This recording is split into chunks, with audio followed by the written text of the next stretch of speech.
marooned reservoir, and what I first saw was a light that flew up over one of those back hills and then flew down again.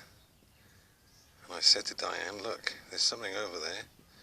As I said that, it flew up again and flew down behind another row of hills, and as we watched, a bright red light, reddish orangish light, came out and lit the trees up, those ones which are to the left of the peak were lit up like they were on fire, and that stayed alight for, or stayed lit for about 10 seconds, I'd guess, and then this light flicked up in the air in a bouncing motion, and it flicked around, went down behind that tall conical hill, and then it came back up again and it flicked around and it sort of came towards us in this direction. It went down in the middle of the dam, went down to the water, and the red light came out of it again. And this thing had like a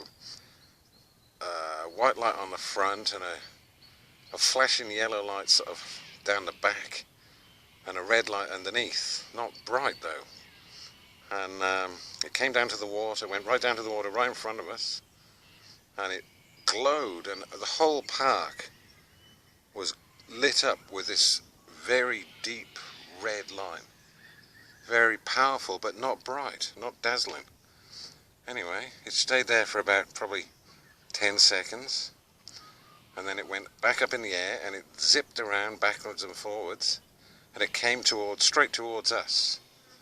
So it wasn't far away, now I see it in the light. And anyway, I had a feeling of dread, and I'm fascinated with such things, but I had a feeling of foreboding. So I said to Diane, right, let's go.